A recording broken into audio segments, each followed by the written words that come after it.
Dearest fantasy readers, welcome to the Dear Fantasy Reader podcast, where two best friends, Hannah and Karen, travel through the pages of our favorite romantasy novels. Join us as we take flight into the world of the Empyrean series, diving deep into the chapters, exploring characters, scenes, theories, foreshadowing, and more, taking what we've learned from the second book, Iron Flame, to reread and re-experience the first. With that content warning and spoiler alert, we will be covering anything and everything Empyrean series to this date and any content Rebecca Yarros has given us. Also, due to the nature of these books, this podcast is rated R in content and in language. As Rebecca Yarros says, readers who may be sensitive to these elements, please take note and prepare to enter Basgiath War College. It makes us giggle every time. It's like part of it. It's part of the intro now. We have a new addition to our Rebecca Yarros archives, the new Onyx Storm excerpt. If you hadn't heard, it was just released just a few days ago in Cosmopolitan magazine. We did record a bonus episode of our reactions and first thoughts, which were very first thoughts, very fresh, because we both read it for the first time while filming that episode. So if you haven't watched already, we will link both the excerpt and our bonus episode on it down in the show notes. Oh, it was so good. It is. I'm like, my wheels have been turning in my brain for the past couple of days. Even things I knew were suspicious. I'm like, wait, does this mean this? And this is this. I cannot, guys, we're 2 episodes out from the end of this season, which is bittersweet, but it's also super exciting because that means we get to, one, do another reread of Iron Flame, which we're going to be doing in the midst of prepping for some Onyx Storm episodes in preparation for Onyx Storm. So I'm like really excited. I'm so excited. I think it's going to be really interesting because we've picked up so many new things throughout this third reread than I even had in my second one. Right. Way deeper, of course. We've spent we're going on 30 hours. I think we will hit the 30-hour mark for this season by the end. So we are going to be rereading Iron Flame. And I think because we've got just a short time between now and Onyx Storm's release, really trying to condense to the very most important things to talk about and theorize about before we get to that book. So that when we do, we're just diving straight into all that is Onyx Storm. So I need so many questions answered. I can't wait. And so many that I know she's gonna hold out for. Anyways, this book, right? Now, time for our summary report of chapters 34 and 35 from our personal scribe informant, Karen. We take flight with Violet outside of the wards for the very first time to Athben with Xaden's hand-picked squad for the last wargame. So they think. They stop by a lake for the dragons to hydrate, where Liam asks Violet how she's doing with the whole Xaden situation and gives a strange warning to Violet about Xaden's priorities. Shortly after, Xaden approaches and takes Violet's hand in a very not Xaden-like public display of affection before he leads them to a private area where they share an intimate kiss. Suddenly, they are interrupted by a drift of Griffin riders, and while everyone is surprised, only Violet is ready to attack.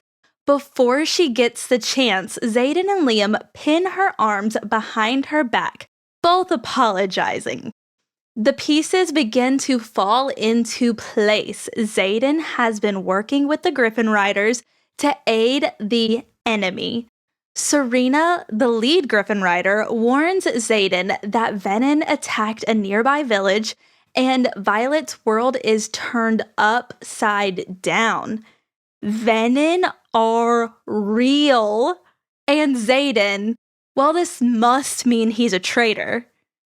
Another Griffin flyer asserts that no soaring gale would ever risk their neck to save anyone beyond the Navarian border before proposing taking Violet for ransom.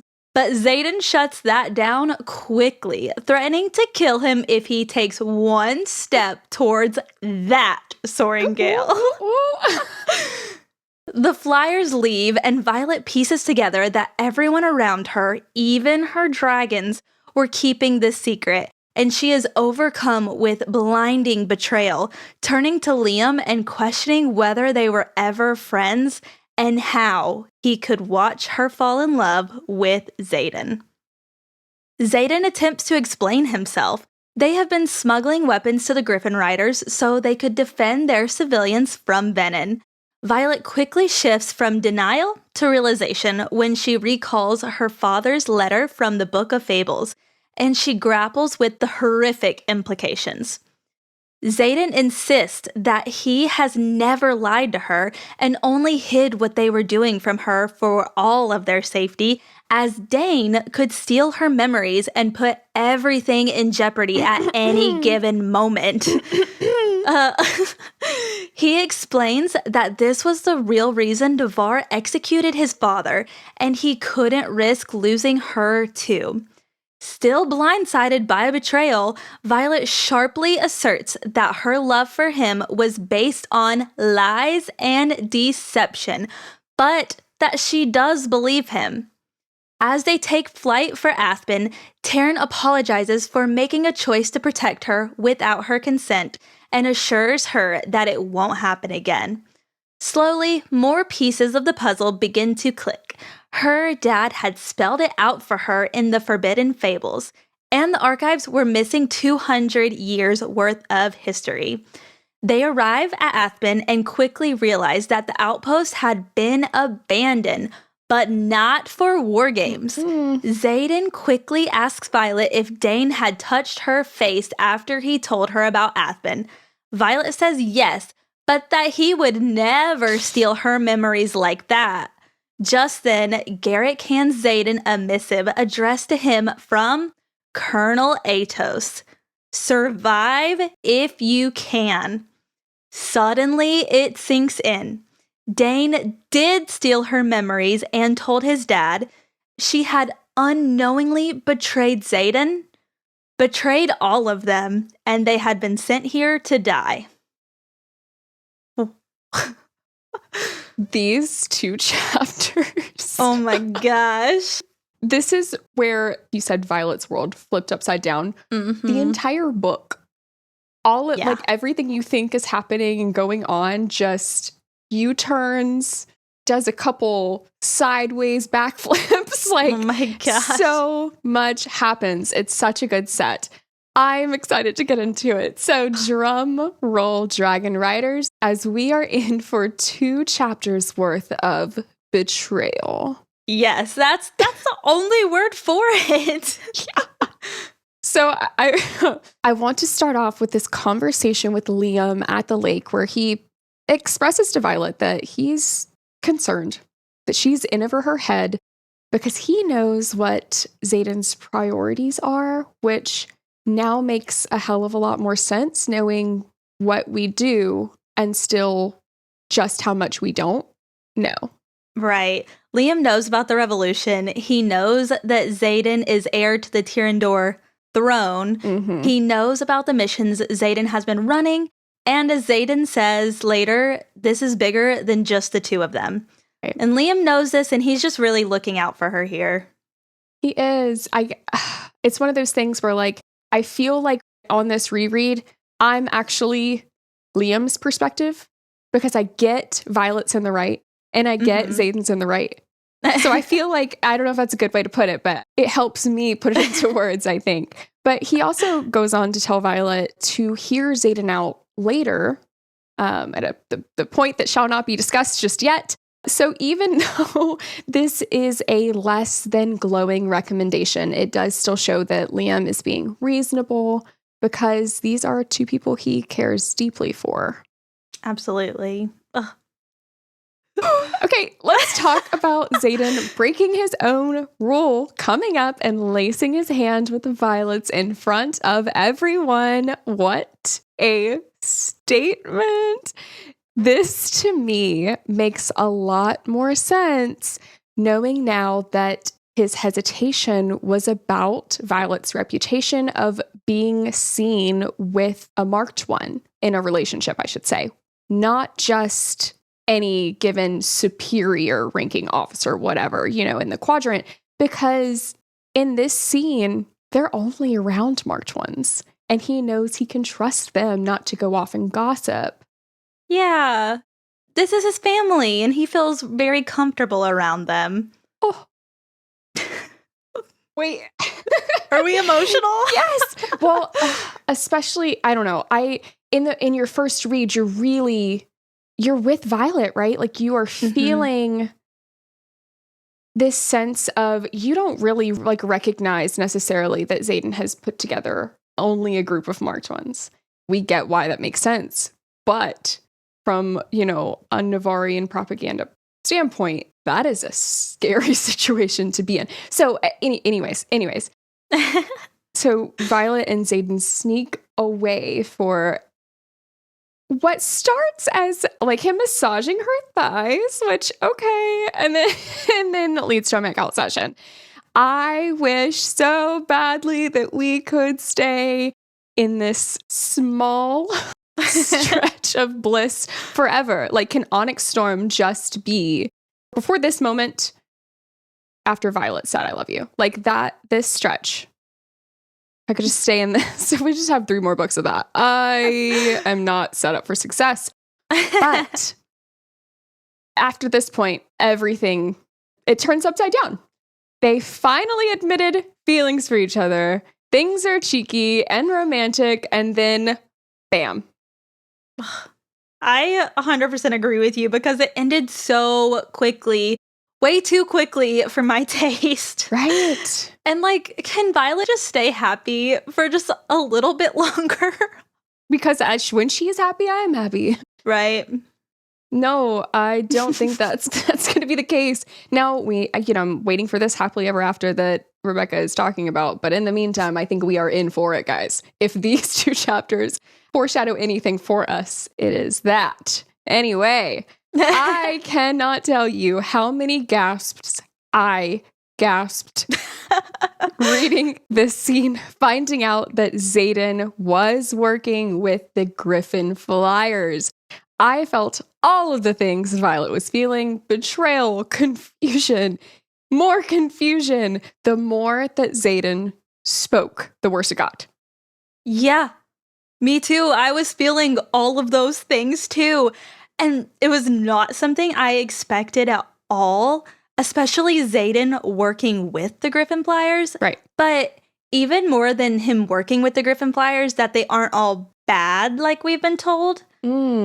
Like, I'm not going to lie, on my first read, when Xaden like held Violet so she couldn't strike, that is whenever I felt the most betrayed, because I was like, wait, everyone around was right about him and he doesn't actually love Violet.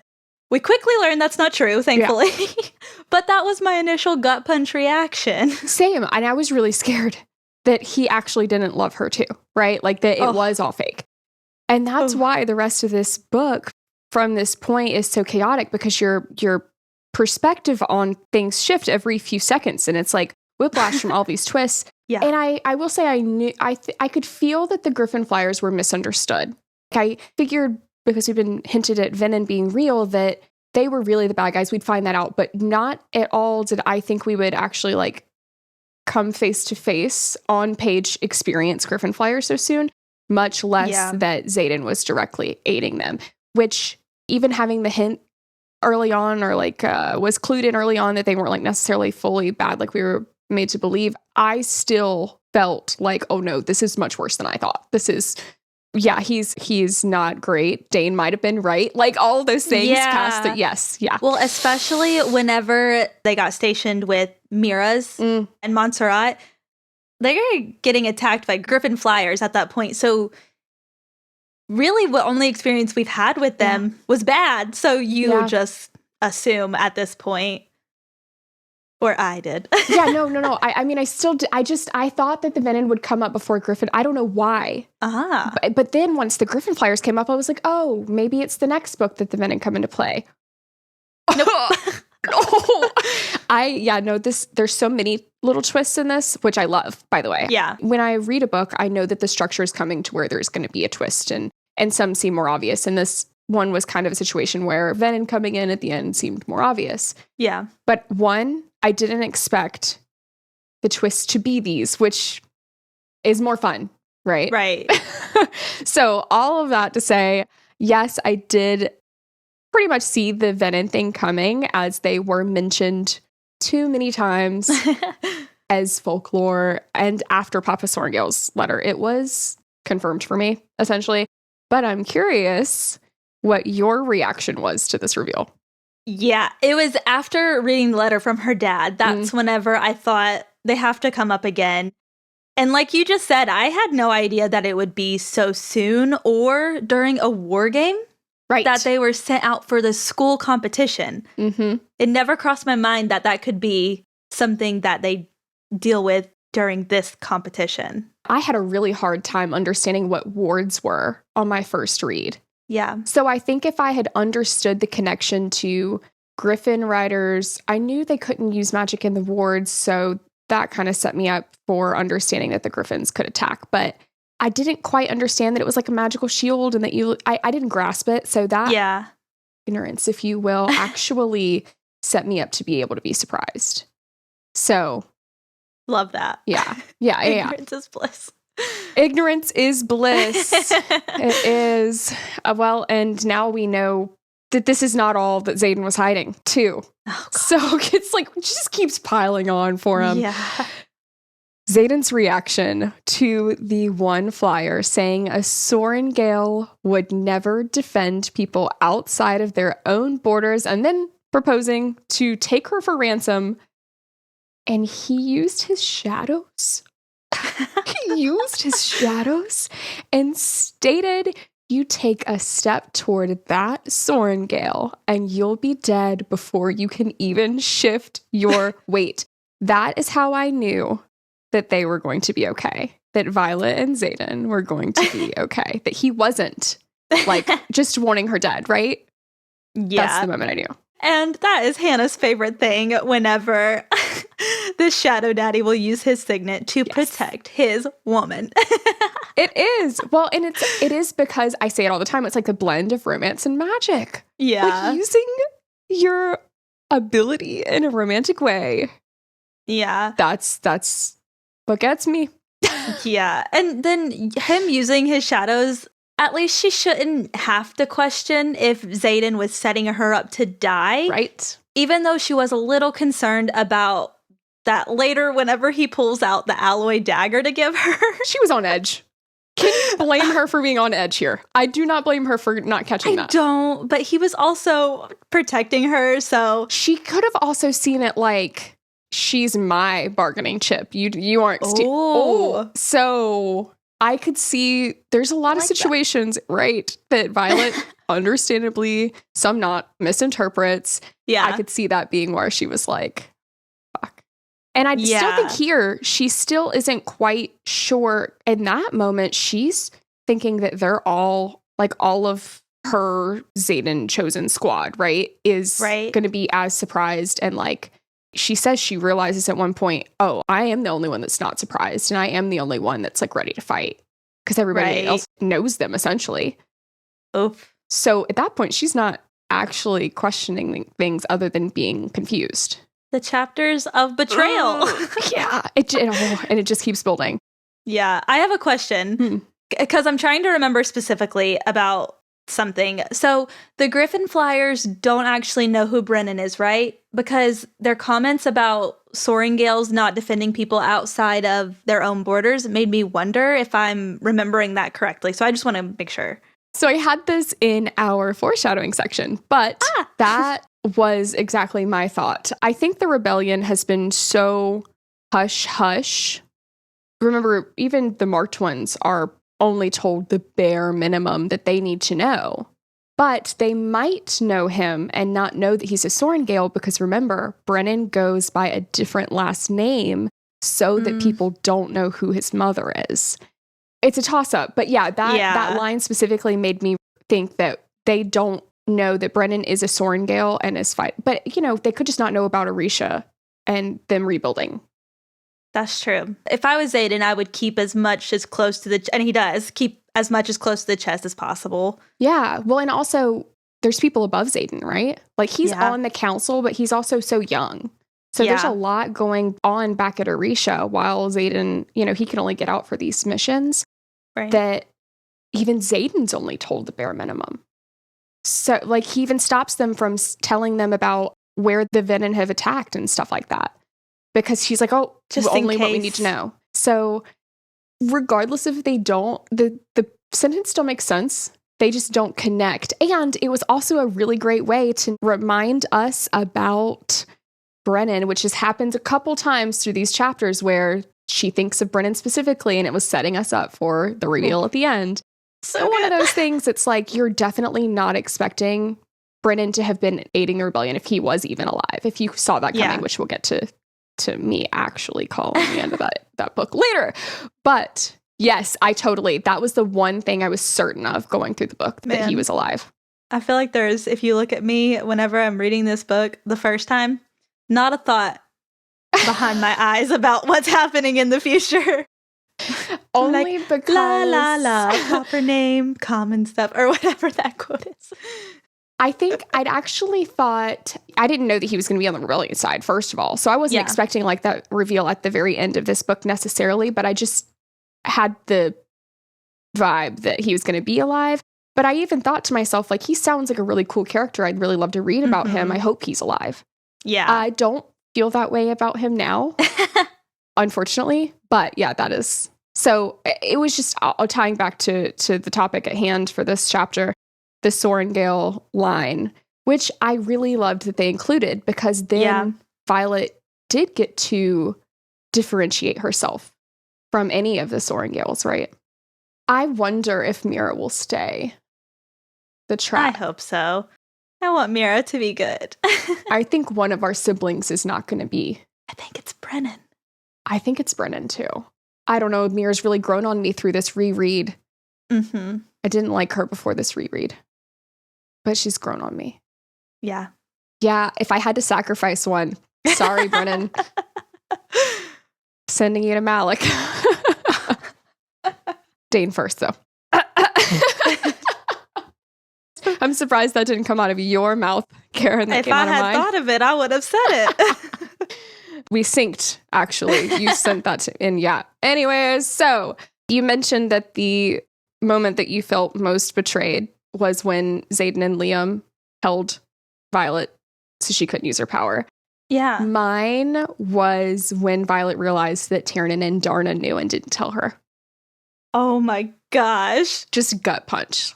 Like, we've said with this, a dagger. It's betrayal after betrayal. Like, how did she survive that? Because I don't think that I could have survived all of this back to back. This all happens so quickly. Like, no time in between any of it. I don't know how she handled it, but I do agree with you that the dragons were like one of the toughest ones to stomach. It was, and I think she was probably how Taryn handled it and how he explained himself. He goes on later and says that he couldn't tell her because dragons are bound by bonds, that there is only one other bond more sacred than that of a dragon and its rider, a mated bond, right? So he couldn't betray Sigale. But I do want to note that that doesn't necessarily explain Endarna. Oh, so true. I think that she was either following Taryn's lead or she knows way more that she can't or won't reveal yet. And again, for the safety of everyone involved, or if she can see into the future, she knows exactly when Violet needs to learn things. That's an interesting theory that we've never talked about before. Very likely. So it doesn't really matter to me necessarily. I think later on, Taryn goes in this and says, well, he does when he apologizes to her, which is its own topic in itself.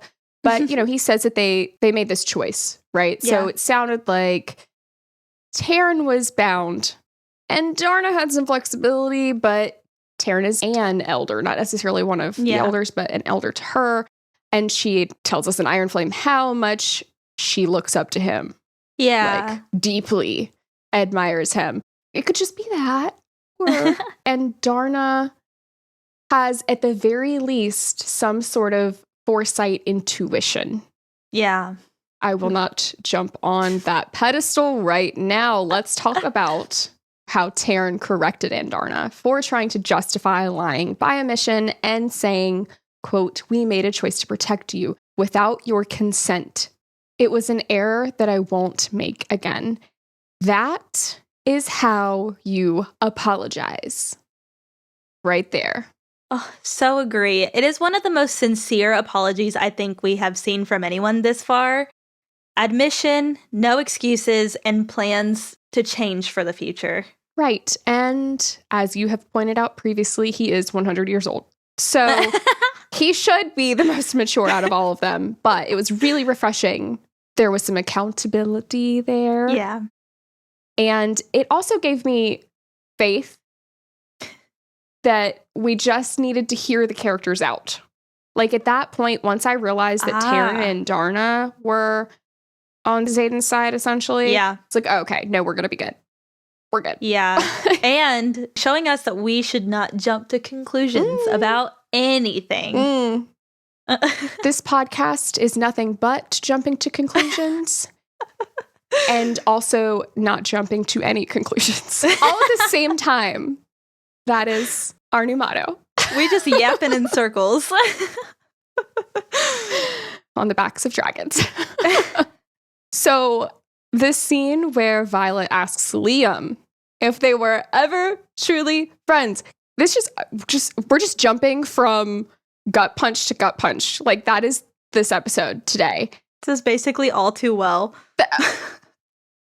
10-minute version. 10-minute version. Yeah. That's sweet. Punching you while you're down. Again. This made my heart hurt. Yeah. I totally get Violet's feeling of betrayal here among everywhere else. I felt it too at first. But knowing that this is one of the last conversations that Liam and Violet ever have fucking hurts. Hannah! I'm sorry. I hadn't even thought about how it was one of their last conversations before he died. Babe, he has like 30 minutes left. Oh my gosh. I could have gone my entire life without thinking about it. Well. Oh my gosh. It really is devastating for a multitude of reasons because Violet is questioning everything right now. But the thought that this is the person who she's grown so close to, not actually caring for her, it's too much for me to handle. Well, and I also understand why she asked it. And it's set up perfectly for him to assure her later that he was really her friend. Beautiful writing, but also gut-wrenching. No, I can't. All right, moving on. Let's talk about Violet grappling with Venin being real. So she comes around to believing Xaden because of her father's letter and connects that the wards keep them safe at the expense of leaving innocents outside of the wards to die. And we really get to see Violet's goodness here and her susceptibility to propaganda when she assumes on instinct that Navarre must have no clue that innocents are dying or that they would be doing something. And Xaden has to point out the harsh reality that they do know and choose not to do anything about it because Navarre needs to hoard the only thing that kills Venin in order to keep their wards up. I do have to give Violet credit because she did come around to believing so quickly. And I think that it could have been really easy for her to be like, you're lying because this is not what I've been told my whole life. But everything she's ever known and believed came crashing down all at once. And she just couldn't believe that the leadership would leave those innocent civilians to die. And it was just hard to fathom that she's been living a lie. Right. It's a lie. It's the people that she thought were enemies this whole time aren't. And the people that she thought were going to protect them are. It was a very in-your-face kind of like, you have to decide in that moment, right? Like, she doesn't have time. She has minimal information. Much of it is opposite of whatever she's known for her whole life. And she has to make that choice in the moment. And I know that there's been quite a lot of critique, actually, for how Violet acted going into Iron Flame. Like, how she's a little bit difficult to read. Yeah. But I think it was a much more realistic way for Rebecca to write her, struggling with this worldview shift. And it's different for Violet than even the marked ones who got to see the evil side of Navarre themselves early on. I mean, they were kids, right? Violet was only raised in the good and the propaganda version of Navarre, with their clean, washed history being drilled into her. She has said and demonstrated how facts and history are central to who she is at her core, using them to calm her in her most intense and stressful moments. Everything she has just learned goes against that. She's quite literally thrown into an identity crisis. I don't blame her for needing a second to process. Oh my gosh. And this is all while she's having to make a decision at that moment that could cost her her life. And what else, honestly, what other choice could she have made? Either just trust them or what? Not trust them and then technically could have left. I'm really glad she didn't, though. Mm-hmm. What she agreed to was going to Athben. She said she believed him. Yeah. Okay, they don't know they're going to see the Venom at Athben. They think that they're going to War Games. So she's like, all right, let's just go quickly. So she didn't really know right then that she's making that life or death choice. Let's go get an A on this assignment, is what this girl is thinking. By the time she gets over to Athben, she actually sees the Venom in person. So she actually doesn't have to make necessarily that choice. And it's spelled out for her in that missive. It's quite literally the proposition they're given proves to her that Navarre is not the good side because they're willing to risk all of those civilians' lives. Yeah. Not risk it. Yeah. Let them die. Quite literally for a loyalty test. I do like that she made all these decisions before having the proof. Like to trust him. Yeah. Yeah. She was already thinking through that. Yeah, I agree. It just set up for a really good twist again. Like they just don't stop. Okay. All about to say, this is why I 100% understand her reaction through all of this. But I also 100% understand Xaden's perspective. You guys knew it was coming. All right. He explains that he couldn't tell her sooner because Dane could steal her memory and put everything at risk. Which is exactly what we see unfold. Which we should have seen coming. I read that and I was like, what are you talking about? Like, I still didn't catch it until it was on the page in front of me. He was saying it to her. It took us until this reread to find where Dane had taken this memory from her. Well, he touched her face so many times. Yeah. And that month jump really does throw you. But this is why I do not blame Xaden for keeping this from Violet. Violet's feelings are valid, but Xaden is also right. This is bigger than either of the two of them. And here, she still doesn't quite believe that Dane would or could do something like that. She has unwarranted faith that Dane would choose her over the rules. Yeah, she quickly goes back and she's like, oh, but he would never. He has put the rules first before. So she connected that.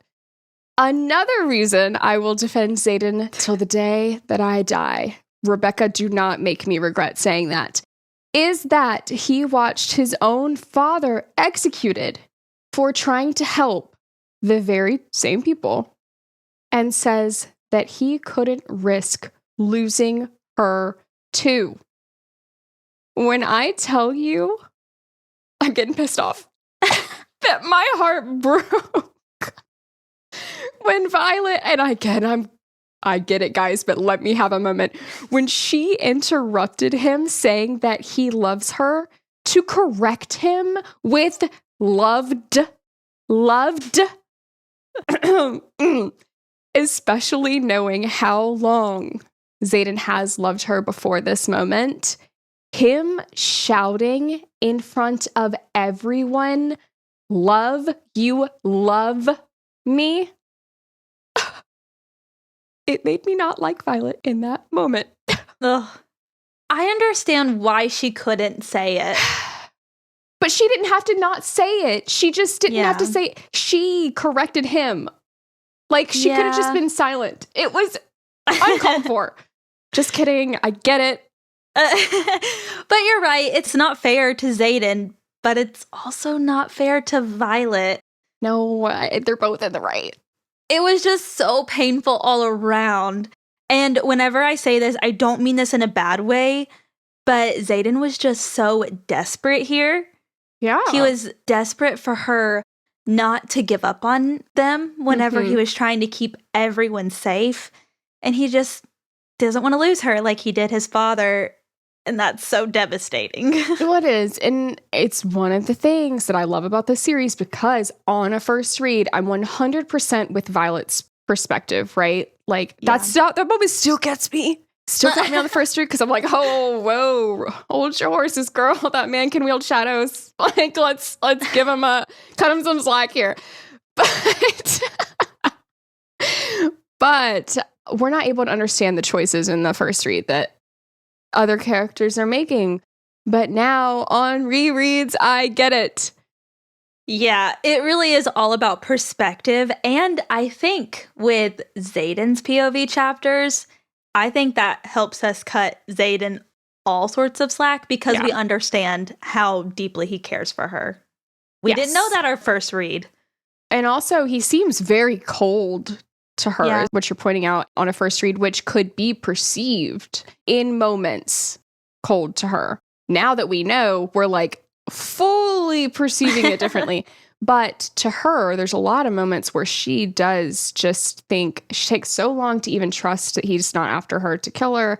And then now she's finding out how much she doesn't know, you know? Yeah. It's more fun to defend Xaden anyway. True.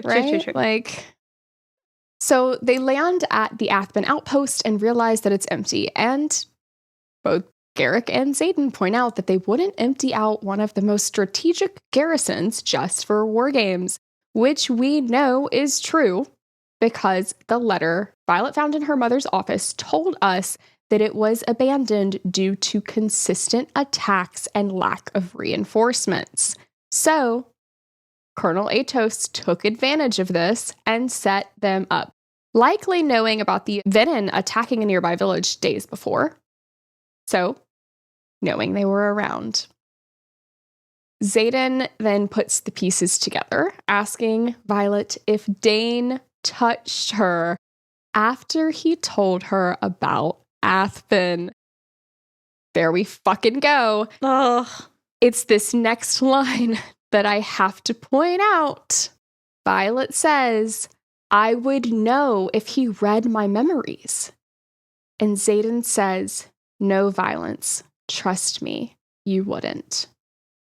Because Xaden reads her intentions and technically her thoughts, and she does not know. Exactly.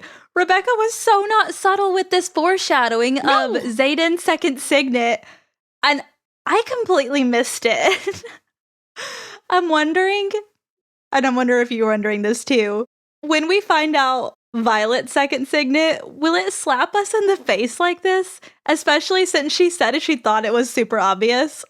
It is reasons exactly like this that I do not put it past Rebecca to be obvious, because she loves to, as you put it, hide in plain sight. Exhibit A. Our podcast is exhibit. How many hours did we say? 30. 30. So yes, I 100% think that it will be so obvious after we get confirmation that we're going to be doing this after Onyx Storm with Iron Flame. We're going to be like, it was right here.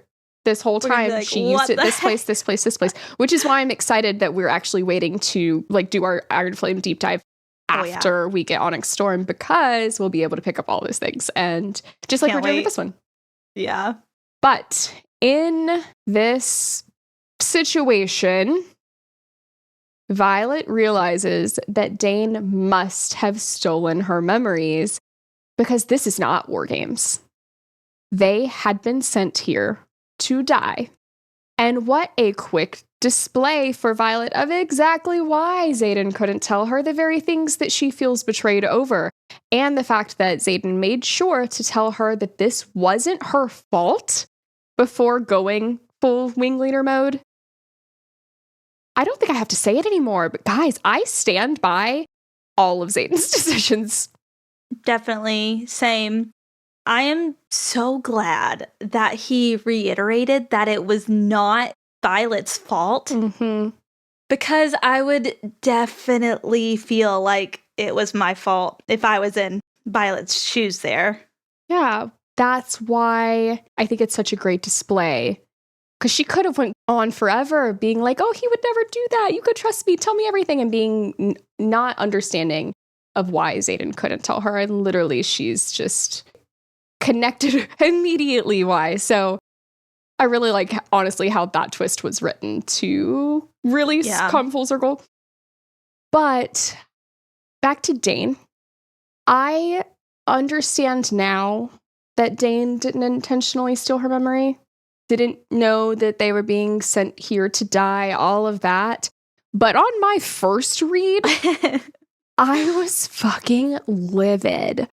I was so caught off guard that he had even been doing that at all. I did not put the pieces together that he told us. He directly told Violet that he has to touch someone's face. And I think I was so focused on the fact that like cupping someone's face is so weird. And he said temple. Oh, he did. Okay, so but still. Yeah. Still, like I thought for sure on the first read that he knew, specifically because of his "I'll miss you, Violet" comment. Same here. I was sure that he knew what was going to happen to them and essentially sent them off to die.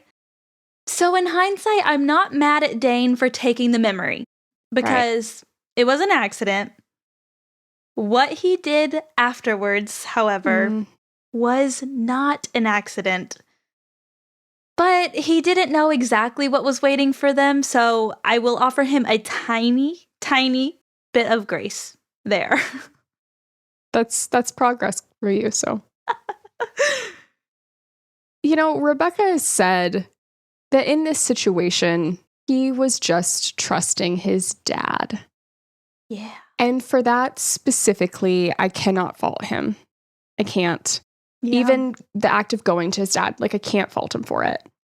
Because he learned his lesson and we see him make a different choice in Iron Flame with new information, which is a hell of a lot of character growth, right? Like that is what you want out of an apology is change.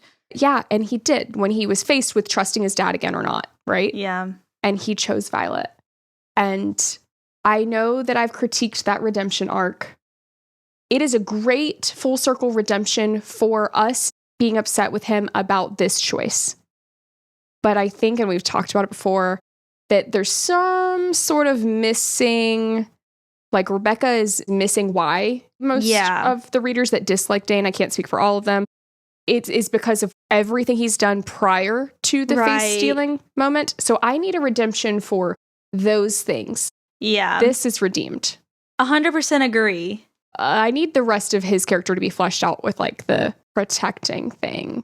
I pulled this quote the other day from the London Q&A. I wish I would have put it in here, but Rebecca says that Xaden protects Violet by giving her the tools that she needs to protect herself. Dane protects her because he doesn't think she can protect herself. And I hate that. And so it's strange because she said that's the difference between them. That's what we don't like about him. Like, it's not this memory thing. I still think that fueled my dislike for him. Yeah. But I've tried to be very reasonable throughout this season. And I think I've done a decent job. But yeah, I still haven't. I need that redemption. If she wants a strong redemption arc, it's got to come back to him displaying that he trusts her to handle her own and supporting her in that way. I need that. I need to see that. These are not the reasons that I dislike Dane so much. I can forgive this and move on. Right. But honestly, Dane, it's on sight.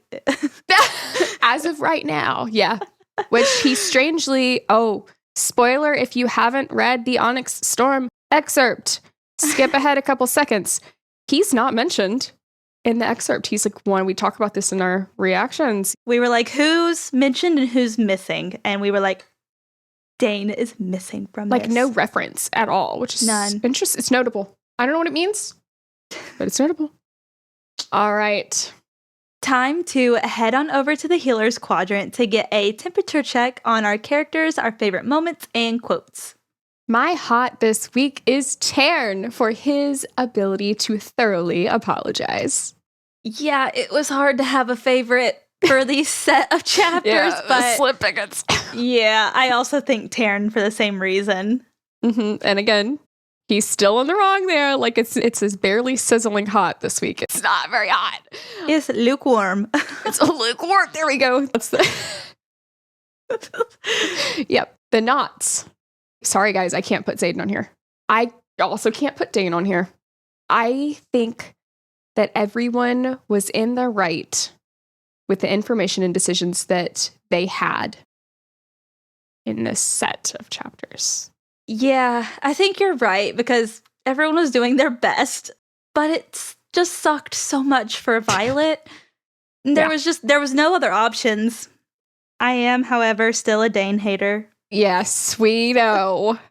I guess Violet could be on the hot. She handled it pretty freaking well. Yeah, better than I would have. Yeah, especially because, like, she also has had no sleep. They pulled an all-nighter.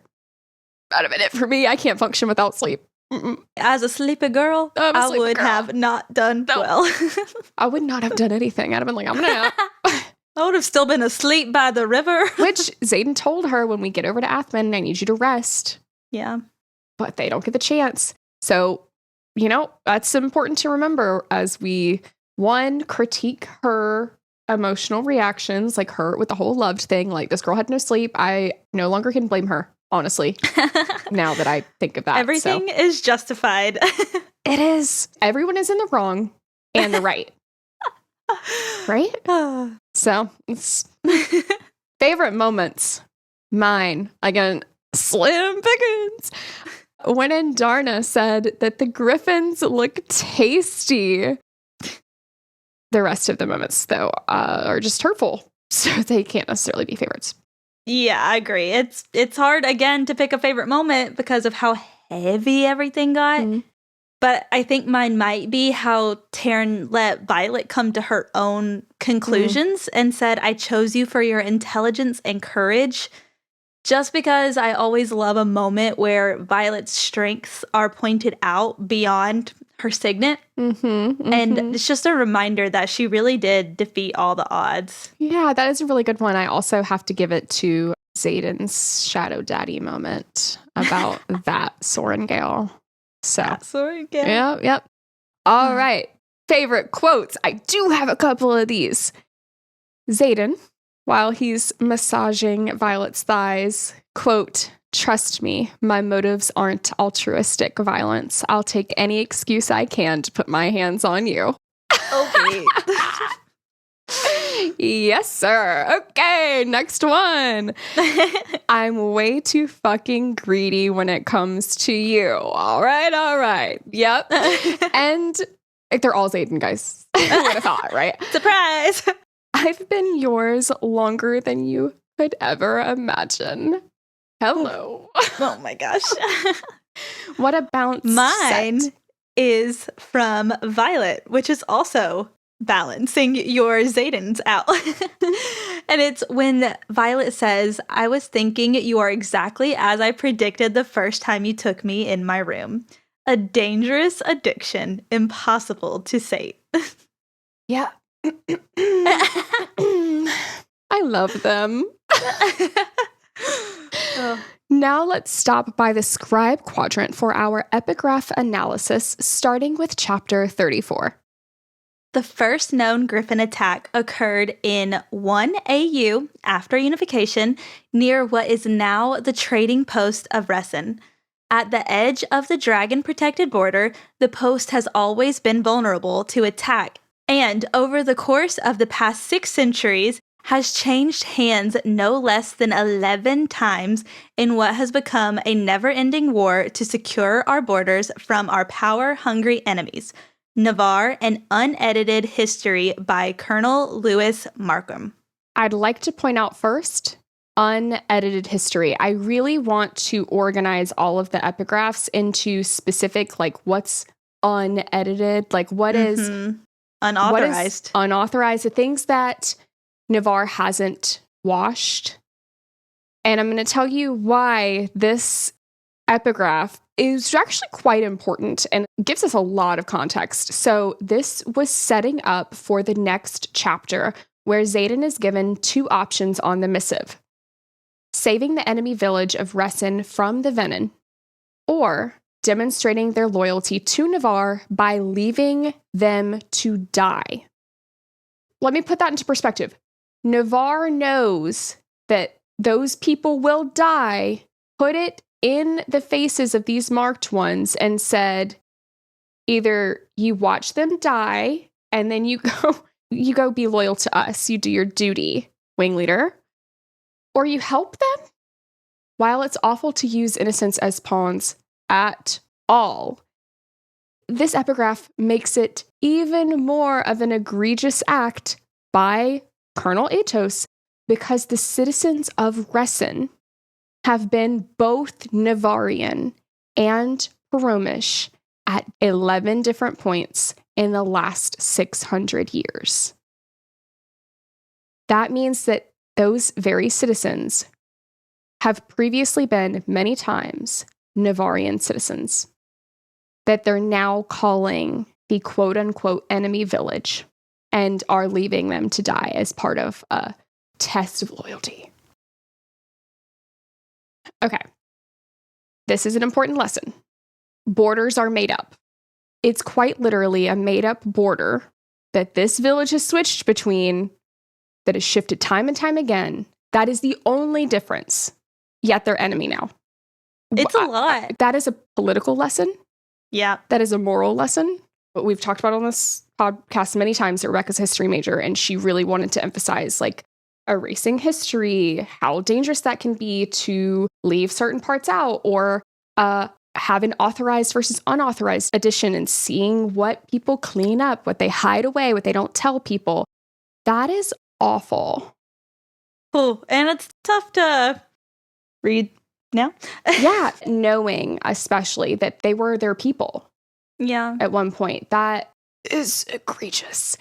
The next epigraph, chapter 35. In his last days of interrogation, Fen Ryerson lost touch with reality, railing against the kingdom of Navarre. He accused King Tari and all who came before him of a conspiracy so vast, so unspeakable, that it does not bear repeating by this historian. The execution was swift and merciful for a madman who cost untold lives. Navarre, an unedited history by Colonel Lewis Markham. Unedited. That's interesting, because my interpretation of this is it's a clear reframing to paint Fen Ryerson, the leader of the rebellion, as crazy to justify his execution. It's interesting that it's unedited, though. Yeah. Because you'd think that that would be more accurate, but it's also showing that even people's interpretations, maybe. This is also Colonel Markham writing this, Professor Markham. So the obvious thing that comes to mind when thinking of what conspiracy they're referencing is that Navarre lies to all of its citizens, has rewritten their history, all to make them think Venin aren't real, so that they don't rebel against the idea of leaving innocent people outside of the wards to die by the venom. It does make me wonder if it goes deeper than we know. It has to. That alone is enough for me to think that they would call him a madman. They had to justify executing him and all of the rest of them, right? Like, no one would believe him because they've erased their history. Yeah. Years and years and years. But yeah, it's suspicious. I wonder if there's going to be more that there's got to be. There's got to be more secrets that we don't know, more things that they're hiding that he started speaking about in the middle of his interrogation. Guys, these epigraphs get me riled up. Especially whenever some of them are really just, this is what happens in this chapter. But then you have ones like this, where you're just like, oh. Yeah. And looking at who wrote it. Who wrote it is always. Well, and Rebecca has said she sprinkled in Easter eggs for book 3, 4, and 5 in this book. Yeah. And of course, we know book 2 as well, but it's things like this that make me go, there's more to this. There's more to all of these epigraphs. Honestly, I think there's more too. There's some, like you said, like that are just like, oh, well, that doesn't seem like it's much. This feels like it's loaded. Yeah. Time to join our riot as we take flight into our foreshadowing, overarching questions, and theories section. Starting off with, quote, my heart pounds so hard it sounds like wing beats in my ears. Well, quick turnaround to this foreshadowing. It was, in fact, wing beats. It was Griffin Riders. So that was when Xaden and Violet were making out on the lake. It reminded me of a similar thing that happened in Iron Flame where Xaden had just told her about his second signet, and she says that she hears something. I can't remember what exactly it was, buzzing, something like that, and it turned out to be a horde of wyvern. So, interesting parallel there. Next, on page 442, Violet thinks to herself, his father may have been the great betrayer, may have cost my brother his life, but Xaden's treachery cuts just as deep. He flinches as my eyes narrow into a glare. I am convinced that Xaden read these thoughts and heard this, especially because he says on the next page, I know what you're thinking. You're thinking I've betrayed our kingdom. Which, of course, duh, but this was a hiding in plain sight thing, which is even funnier because Violet literally says, you're a villain hiding in plain sight right after. Like within a few sentences. Yeah. Says that.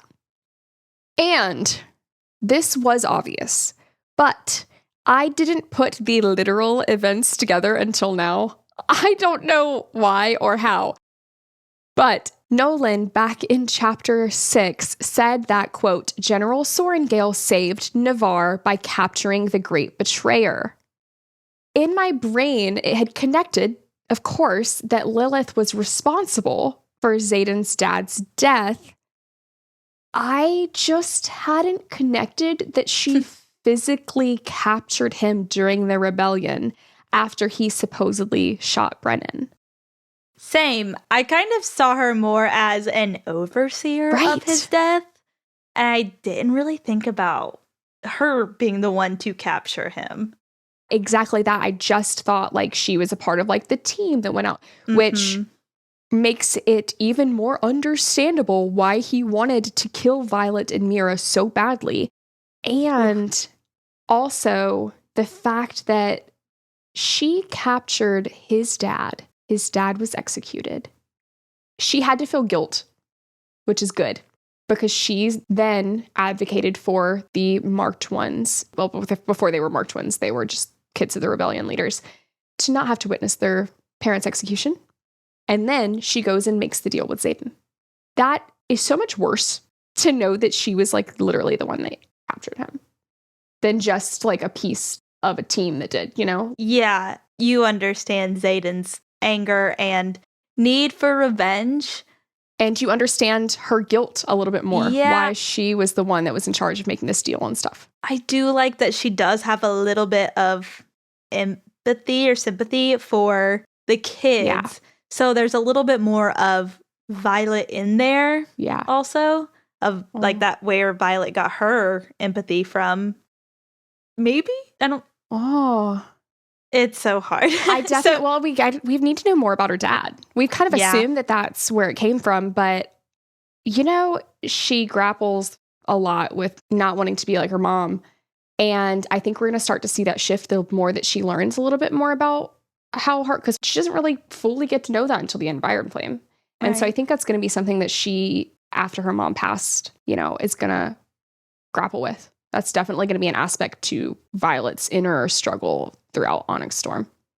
I can feel it already. Mm-hmm. And that wraps up chapters 34 and 35. Thank you so much for listening, and don't forget to join us for our next episode where we will deep dive into chapter 36.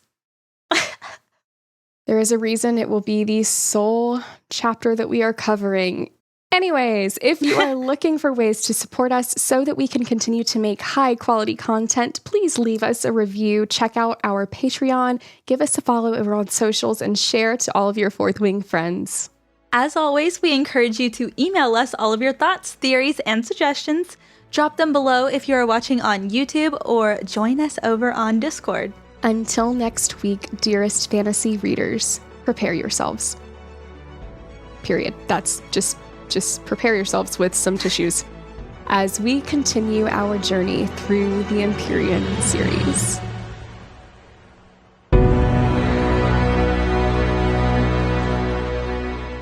Can you prepare? I'm kind of dreading next episode. It ends here. Sorry. Chapter 36 doesn't exist. We're doing it for you guys, though.